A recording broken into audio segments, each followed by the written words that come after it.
Assalamualaikum warahmatullahi wabarakatuh. Tabi'un. Kami mahasiswa Universitas Ma'arif Lampung, Fakultas Tarbiyah, Prodi Pendidikan Agama Islam semester 2. Video ini dibuat untuk memenuhi tugas mata kuliah Ilmu Pendidikan Islam dengan dosen pengampu Bapak Usman Aziz MPDI. Kami dari kelompok 7 yang terdiri dari 5 anggota kelompok yang bekerja sama dalam memenuhi tugas dengan judul Eksistensi Pendidikan Islam di Indonesia dan Moralitas Pendidikan Islam di Indonesia. Sebelum kami masuk di pembahasan lebih lanjut, izinkanlah kami memperkenalkan diri terlebih dahulu. Saya sendiri, nama Randy Okta Saputra, NPM 222-10149. Definisi eksistensi pendidikan Islam di Indonesia. Eksistensi pendidikan Islam di Indonesia merupakan suatu kenyataan yang sudah berlangsung sangat panjang dan sudah memasyarakat di seluruh tanah air Indonesia. Kemudian pada penjajahan Belanda dan penduduk Jepang, pendidikan diselenggarakan oleh masyarakat sendiri dengan mendirikan pondok pesantren, madrasah, dan tempat latihan lainnya. Kemudian setelah merdeka, pendidikan Islam dengan ciri khasnya madrasah dan pondok pesantren mulai mendapatkan perhatian sekaligus dukungan dari pemerintah Republik Indonesia. Pemerintah pada masa Orde Lama yang dimaksudkan tentang waktu pada tahun 1945 hingga 1965 diberi tugas oleh Undang-Undang Dasar 1945 untuk mengusahakan agar terbentuknya suatu sistem pendidikan dan pengajaran yang bersifat nasional. Anjurkan oleh Badan Pekerja Komunitas Nasional Pusat atau disingkat BPKNP 27 Desember 1945 menyebut bahwa madrasah sudah berurut berkarat dan masyarakat Indonesia pada umumnya hendaklah pula mendapatkan berbagai kebijakan pemerintah Republik Indonesia dalam bidang pendidikan Islam, antara lain yaitu pada tanggal 17 bulan Agustus 1945 Indonesia merdeka, tapi musuh Indonesia tidak diam saja, bahkan berusaha untuk menjauh kembali. Pada bulan Oktober 1945 para ulama di Jawa memproklamasikan perang jihad fisabilillah terhadap Belanda dan sekutu. Hal ini berarti memberikan fatwa kepastian hukum terhadap pejuang umat Islam, pahlawan perang, berarti pahlawan jihad yang berkategorikan sebagai syuhada perang Islam. Fatwa tersebut adalah sebagai berikut: 1. Kemerdekaan Indonesia wajib dipertahankan. 2. Pemerintah RI adalah suatu yang wajib diselamatkan. 3. Musuh-musuh RI, Belanda, sekutu pasti akan menjajah kembali bangsa Indonesia. Karena itu kita wajib mengangkat senjata menghadapi mereka. 4. Kewajiban tersebut di atas adalah fisabilillah. Ditinjau dari segi pendidikan rakyat, maka fatwa ulama tersebut besar sekali artinya. Fatwa tersebut memberikan fatwa sebagai berikut: para ulama, santri-santri dapat mempraktekkan ajaran fisabilillah yang sudah dikaji bertahun-tahun dalam pengajian kitab suci fikih di pondok ataupun madrasah. Pertanggungjawaban mempertahankan kemerdekaan tanah air itu menjadi sempurna terhadap sesama manusia dan terhadap Tuhan Yang Maha Esa. pada tanggal 3 Januari 1946 dibentuk Departemen Agama, di mana tugasnya mengurus penyelenggaraan pendidikan agama di sekolah umum dan mengurus sekolah agama seperti pondok, pesantren, dan madrasah mengenai sekolah-sekolah agama dalam laporan tanggal 2 Juni 1946 yang berbunyi bahwa pengajaran bersifat pondok, pesantren, dan madrasah perlu dipertinggikan dan dimodernisasikan, diberikan bertahun-tahun biaya dan lain-lain. Hanu Asrori 1999 pada bulan Desember 1946 dikeluarkan peraturan bersama dua menteri, yang Menteri Agama dan Menteri Pendidikan. Pengajaran menetapkan bahwa pendidikan agama diberikan mulai kelas 4 sekolah rakyat, sekolah dasar sampai kelas 6. Pada masa itu keadaan keamanan Indonesia belum menatap sehingga SKB dan menteri belum dapat berjalan dengan semestinya. Daerah-daerah di luar Jawa masih banyak yang memberikan pendidikan agama. Melalui kelas 1, pemerintah membentuk Majelis Pertimbangan Pengajaran Agama. Mulai kelas 1, pemerintah membentuk Majelis Pertimbangan Pengajaran Agama Islam pada tanggal 1947 yang dipimpin oleh Ki Hajar Dewantoro dari Departemen dan serta Prof. DS Abdul Sigit dari Departemen Agama. Tugasnya ikut mengatur pelaksanaan dan Menteri Pengajaran Agama diberikan di sekolah umum. Selanjutnya kebijakan pendidikan Islam pada masa Orde Baru. Orde Baru adalah masa pemerintahan di Indonesia sejak 19 Maret 1066 hingga terjadi peralihan kepresidenan dari Presiden Soeharto hingga Presiden Habibie pada tanggal 2 Mei 1998. Dan dari Orde Lama ke Orde Baru membawa konsekuensi perubahan strategis politik dan kebijakan pendidikan nasional. Pada dasarnya Orde Baru adalah suatu korelasi total terhadap Orde Lama yang didominasi oleh PKI dan dianggap telah menyelewengkan Pancasila. Masa Orde Baru disebut juga sebagai Orde Konstitusi dan Orde Pembangunan, yakni bertujuan membangun manusia seutuhnya dan menyeimbangkan penyeimbang antara rohani dan jasmani untuk mewujudkan kehidupan yang lebih baik pada tanggal 1973 dan 1900. Pendidikan Islam pada masa Orde Baru. Orde Baru adalah masa pemerintah di Indonesia sejak 11 Maret 1966 hingga terjadinya peralihan kepresidenan dari Presiden Soeharto ke Presiden Habibie pada tanggal 21 Mei 1998. Dan peralihan dari Orde Lama ke Orde Baru membawa frekuensi perubahan strategi politik dan kebijakan pendidikan nasional. Pada dasarnya Orde Baru adalah suatu koreksi total terhadap Orde Lama yang didominasi oleh PKI dan dianggap telah menyelewengkan Pancasila. Masa Orde Baru disebut juga sebagai Orde Konstitusional dan Orde Pembangunan, yakni bertujuan membangun manusia seutuhnya dan mengembangkan antara rohani dan jasmani untuk mewujudkan kehidupan yang lebih baik. Pada awal-awal masa pemerintahan Orde Baru, kebijakan tentang madrasah bersifat melanjutkan dan meningkatkan kebijakan Orde Lama. Pada tahap ini, madrasah belum dipandang sebagai bagian dari sistem pendidikan nasional, akan tetapi baru bersifat lembaga pendidikan otonom di bawah pengawasan Menteri Agama. Kebijakan pendidikan Islam pada masa era reformasi.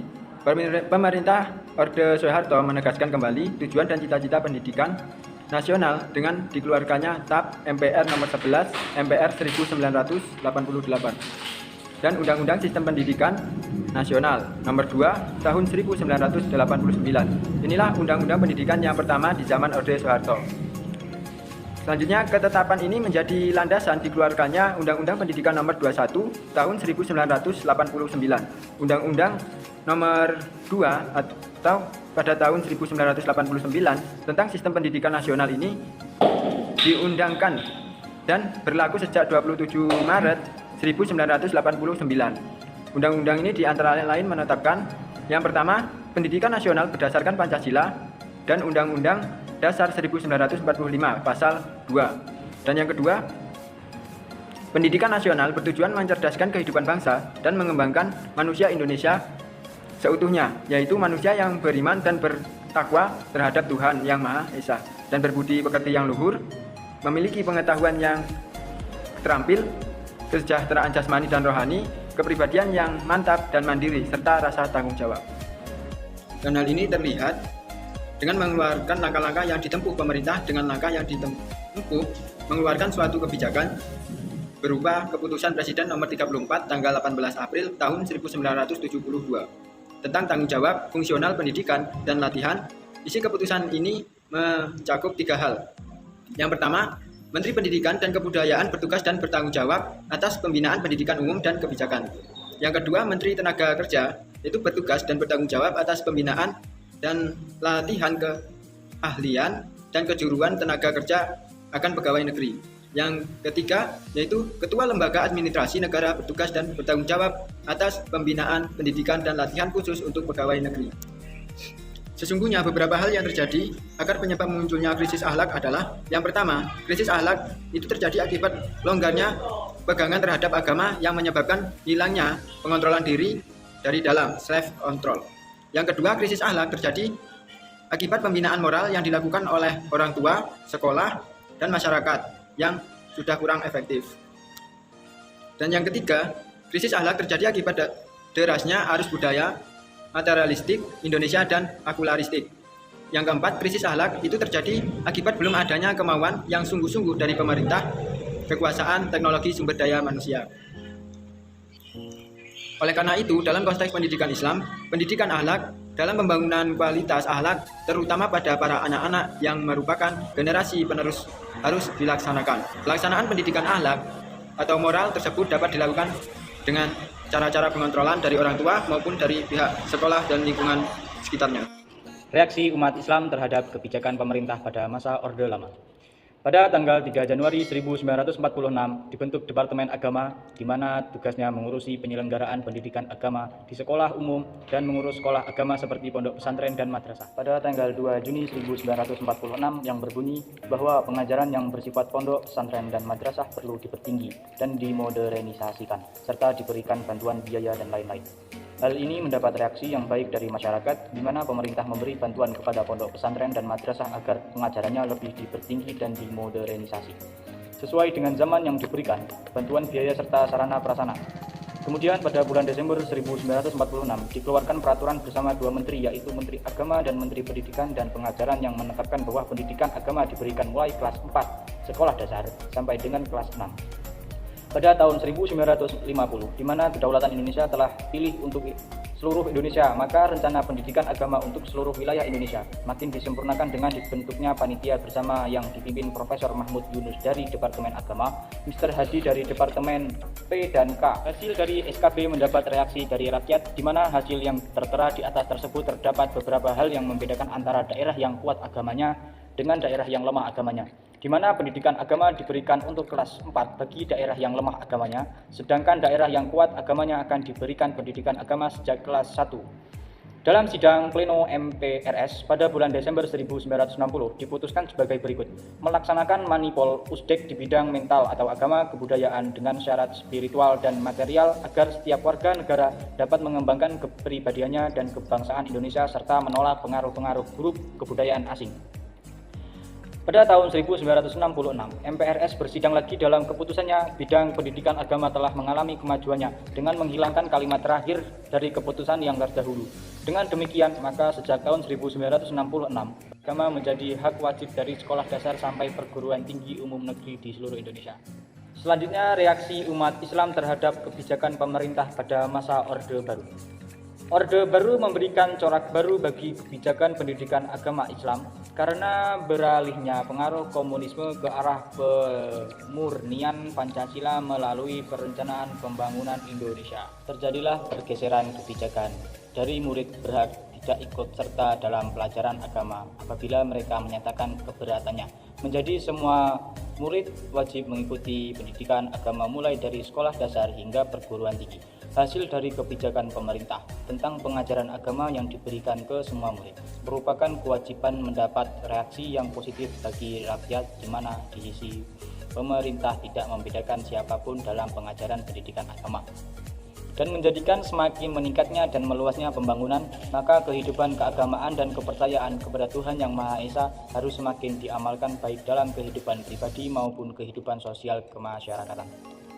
Pada awal-awal pemerintahan Orde Baru, kebijakan tentang madrasah bersifat melanjutkan dan mengingatkan kebijakan Orde Lama. Pada tahap ini, madrasah belum dipandang sebagai bagian dari sistem pendidikan nasional, tetapi baru bersifat lembaga pendidikan bersifat otonom di bawah pengawasan Menteri Agama. Langkah pertama dalam melakukan pembaruan ini adalah dikeluarkannya kebijakan tahun 1967 sebagai respon terhadap TAP MPRS nomor 27 tahun 1966 dengan melakukan formalisasi dan strukturalisasi madrasah.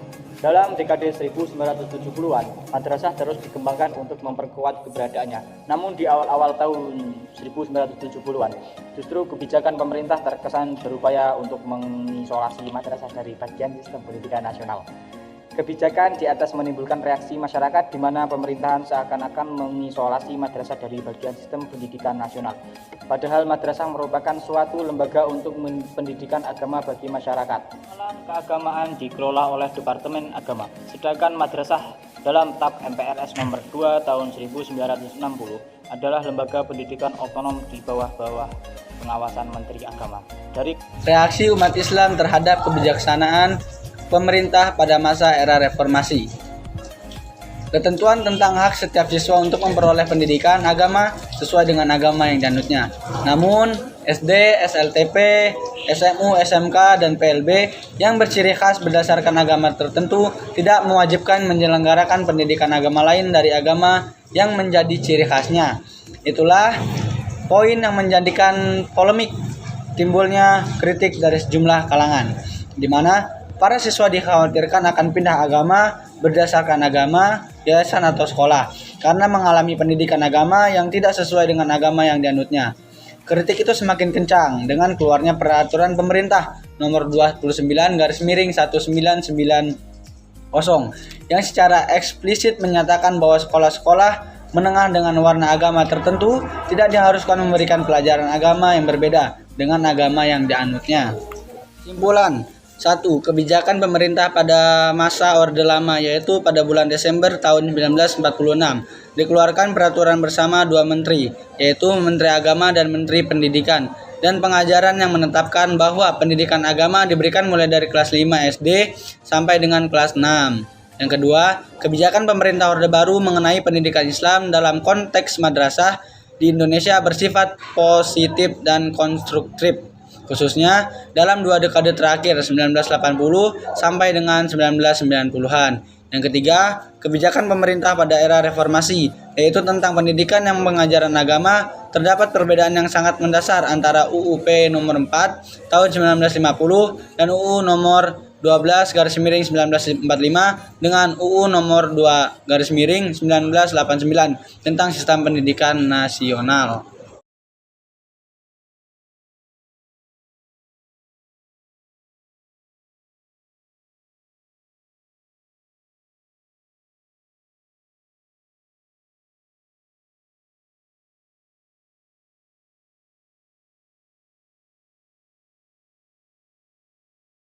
Saya akan menjelaskan pendidikan Islam.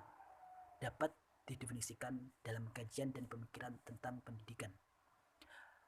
Pendidikan perlu kita ketahui tentang istilah yang sering kita dengar tentang pendidikan, pedagogik dan pedagogik.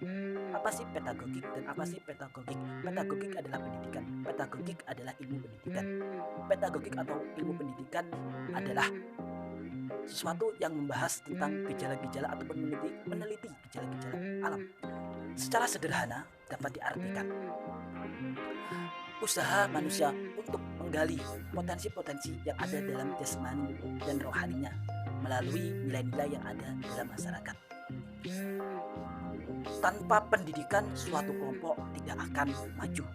tanpa pendidikan suatu masyarakat tidak berkembang. Jadi artinya pendidikan itu sangat penting bagi manusia yang hidup. Kebijakan pendidikan. Bagaimana kebijakan pendidikan pada masa Orde Lama? Langsung saja kita bahas. Kebijakan pendidikan pada masa Orde Lama. Penyelenggaraan pendidikan agama setelah Indonesia merdeka mendapat perhatian serius dari pemerintah, baik di sekolah negeri maupun swasta. Usaha untuk itu dimulai dengan memberikan bantuan terhadap lembaga sebagaimana yang dianjurkan oleh Badan Pekerja Komunitas Nasional Pusat atau disingkat BPKNP 27 Desember 1945 menyebut bahwa madrasah sudah berurut berkarat dan masyarakat Indonesia pada umumnya hendaklah pula mendapatkan berbagai kebijakan pemerintah Republik Indonesia dalam bidang pendidikan Islam, antara lain yaitu pada tanggal 17 bulan Agustus 1945 Indonesia merdeka, tapi musuh Indonesia. Tujuan moralitas pendidikan Islam di Indonesia. Dari berbagai definisi yang telah dikemukakan, maka tujuan dan sasaran pendidikan adalah memanusiakan manusia. Dalam arti, tujuan utama manusia adalah khalifatullah fil ard dapat tercapai. Oleh karena itu, konsep pendidikan Islam tidak dapat sepenuhnya dipahami tanpa terlebih dahulu memahami penafsiran Islam. Peranan pendidikan Islam terhadap moralitas. Dipahami bersama bahwa kata moralitas adalah kata yang sering digunakan untuk menunjukkan suatu tingkah laku manusia. Walaupun beberapa kalangan ulama membedakan antara makna hakiki moralitas dan akhlak, akan tetapi penulis berusaha mencoba untuk menyetarakan antara kata akhlak ataupun moralitas.